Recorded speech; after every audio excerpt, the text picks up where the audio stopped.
Dear learner, in earlier video we have seen how to record the transaction of issue of share in the books of company, and there are some shareholders who are not paying the amount of share, installment amount of the share, calls amount on the share that we are supposed to record in the calls in arrears account, and company अगर वो share forfeit करती है तो हमने share capital debit करके कैसे forfeiture में amount transfer कर रही है, that we have seen in our earlier video.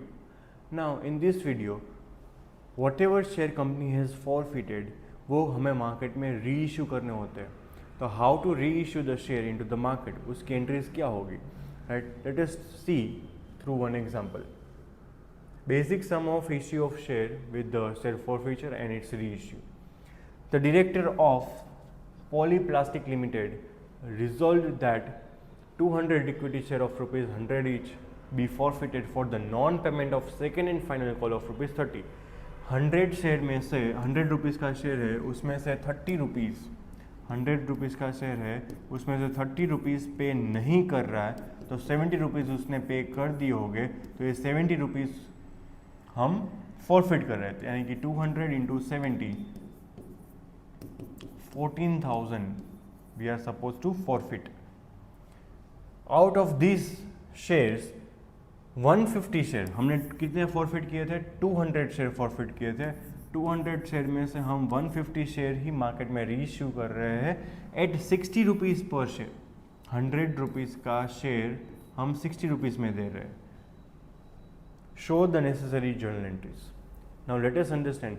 सारी एंट्रीज वो एप्लीकेशन अलॉटमेंट फर्स्ट कॉल वो तो ऐसे ही होगी, लेकिन यहाँ पे हमें क्या करना है, शेयर फॉरफिट करना है. तो शेयर कैपिटल अकाउंट डेबिट होगा विथ 200 इंटू कितने रुपीज़ कंपनी ने मंगवाए हैं अभी तक, 100 रुपीज़, राइट. तो multiply by 100 face value 20,000 debit हो गया. शेयर फॉरफीचर में कितना आएगा, उसने जितना पे कर दिया है, यानी कि 30 रुपीज़ पे नहीं कर रहा है आउट ऑफ 100, तो कितना पे किया होगा, 70 रुपीज़. तो 14,000 हमें क्या करना है एज अवर इनकम, वो हमें वापस नहीं करना है. 14,000 उसने जो पे किए वो हमारे पास आ गए, उसके शेयर्स भी हमने वापस ले लिए, तो हमें 14,000 का क्या हो गया, income. To calls in arrears, यानी कि कॉल्स इन एरियर्स हमने प्रीवियसली डेबिट किया होगा 30 रुपीज़ से, वो भी हमें क्या कर देना है, क्रेडिट, तो उसका अकाउंट भी क्लोज हो जाएगा 6,000. तो उसके शेयर यहाँ तक हमने फॉरफिट किए. अभी फॉरफिट किए हुए शेयर हमें मार्केट में री इश्यू करने हैं. Only 150 shares 8 rupees 60 we have issued. 150 into 60 यानी कि 9,000 रुपीज़ ही हमें आए, यानी कि हमने फॉरफिट किए थे 70 रुपीज़ में, इश्यू किए 60 रुपीज़ में, एंड शेयर है 100 रुपीज़ का. तो 100 रुपीज़ का शेयर है, हमने इश्यू किया सिर्फ 60 रुपीज़ में, तो हमें लॉस कितने का हुआ, 40 का लॉस हुआ. तो 40 का लॉस हम कहाँ से सेट ऑफ करेंगे, ये 70 रुपीज़ पर शेयर जो हमने फॉरफिट किए थे, उसमें से जो इनकम हुई थी उसमें से ही हम क्या करेंगे, वापस हमारा जो भी लॉस है 40 रुपीज़ का, यानी कि 150 इंटू 40, तो वो हम इसमें से शेयर फॉरफीचर में से हमारी जो इनकम है उसमें से यूटिलाइज करेंगे, right. And total amount of 100 face value is transfer to the share capital account again. यहाँ पे हमने शेयर कैपिटल डेबिट किया था 20,000 से, यहाँ पे 15,000 से क्रेडिट हुआ, बिकॉज यहाँ पे हमने 200 शेयर फॉरफिट किए थे. यहाँ पे हम वापस इश्यू कर रहे हैं ओनली 150 शेयर्स, 150 इंटू 100 रुपीज़, तो 15,000 शेयर इश्यू हो गए फिर से मार्केट में. अभी हमारे पास शेयर फॉरफीचर में 5,000 शेयर्स ऑफ रुपीज़ 70 पड़े हुए, राइट.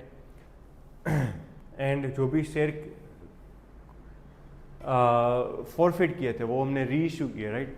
तो री इशू किए हुए शेयर में से जो भी प्रॉफिट हुआ, री इशू जितने भी किए उसमें से जो भी प्रॉफिट हुआ है, that profit we are suppose to transfer to the capital reserve account.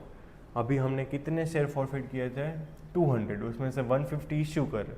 150 में से देखो यहाँ पे 150 हमने इश्यू किए, 150 री इशू किए, तो 150 में से हमने सिर्फ 40 रुपीज़ ही यूटिलाइज किए. Out of 70 we have utilise only 140, तो कितने रुपीज़ यूटिलाइज नहीं हुए, 30 रुपीज़. यानी कि 150 इंटू 30, 4500 का जो भी प्रॉफिट बचा वो प्रॉफिट हम कहाँ पे ट्रांसफ़र कर देंगे, कैपिटल रिजर्व में। ये बात याद रखना कि शेयर फॉरफिट, जो जितने भी शेयर आपने फॉरफिट किए हुए हैं वो फॉरफिट किए हुए शेयर एक बार मार्केट में री इश्यू हो जाए ना, बाद में अगर उसके ऊपर जो प्रॉफिट होगा ना, that profit only will be transfer to the capital reserve account. जब तक वो री इश्यू नहीं होते तब तक हमें ट्रांसफ़र नहीं करने, राइट। और जितने शेयर री इश्यू किए ना उतने शेयर का ही प्रॉफिट हमें ट्रांसफर करना है to the capital reserve account. So by this way we are supposed to record the transaction of forfeiture and reissue of share.